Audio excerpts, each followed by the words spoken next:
Have you ever heard of a woman who stood up against an empire armed not with numbers, but with pure conviction? Not metaphorically, not symbolically, literally. Because in 1900, in what is now Ghana, a woman named Nana Yaa Asantewaa did something that still makes historians pause. Even over a century later, and I'll tell you something personal before we begin. I'm sitting here in New York, surrounded by books, archival notes, and half-finished coffee mugs that have gone cold more times than I can count. And the first time I came across her story, I actually stopped writing for a full 10 minutes. Not because I didn't understand it, but because I did. So that's the question, right? Boy, because the British Empire at that time wasn't just powerful, it was global. It had logistics, soldiers, intelligence networks, everything modern imperial power could offer. So let me ask you something more personal.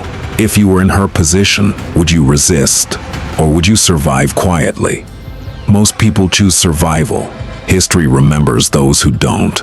This is the context that most people overlook. The Ashanti Kingdom was not weak. It was a well-structured, proud, and historically resilient kingdom. However, by the late 19th century, British colonial pressure was tightening like a vice. Leaders were being exiled. Gold reserves were being seized. Authority was being eroded step by step. And then the final trigger came. The British demanded the Golden Stool, the sacred symbol of Ashanti's sovereignty. Let's pause here for a moment, because this was not just a throne. It was an identity. It was spiritual legitimacy. It was the nation's physical embodiment. The male leadership hesitated. And this is where history takes an unexpected turn.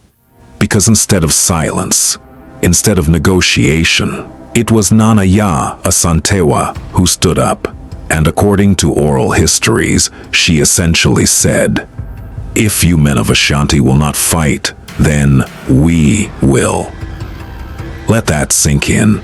A queen mother in a deeply patriarchal military structure, publicly calling out the hesitation of male leaders and stepping into a role traditionally denied to her. In the early years of my life, while studying West African resistance movements, I once attended a small seminar. After the presentation, an elderly man asked me, "Why do you think he became a symbol instead of the king?" And I remember answering very hastily. But that night, as I walked, I realized the truth. Symbols are not chosen by institutions. The choice is hidden in that moment.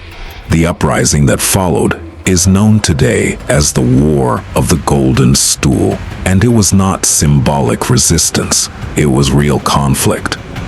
Ashanti fighters, outnumbered and outgunned, faced British colonial forces with determination that surprised even European military records of the time. But here's the twist most documentaries skip. This wasn't just a military rebellion. It was psychological warfare against the idea of inevitability. That was a handwritten note written by a Ghanaian teacher in the 1960s.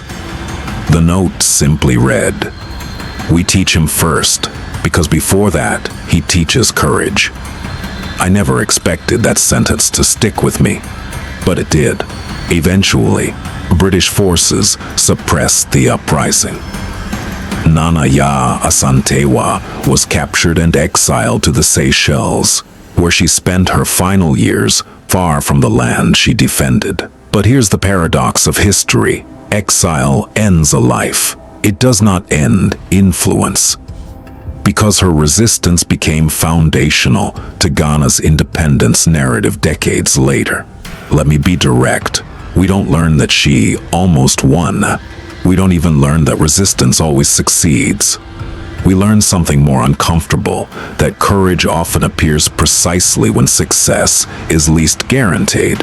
When we talk about empires, we usually talk about power. But when we talk about Nana Yaa Asantewaa, we have to talk about something entirely different. Resolve, not loud, not flashy, but absolute.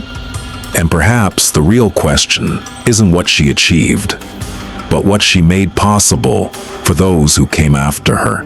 If stories where history, courage, and the complexity of the human spirit intersect are important to you, keep following this channel. Because we're not just retelling history, we're trying to understand what history demands of us today. And I'll ask you one final question. Who do you think demonstrates greater strength? Those who rule empires, or those who dare to stand up against them?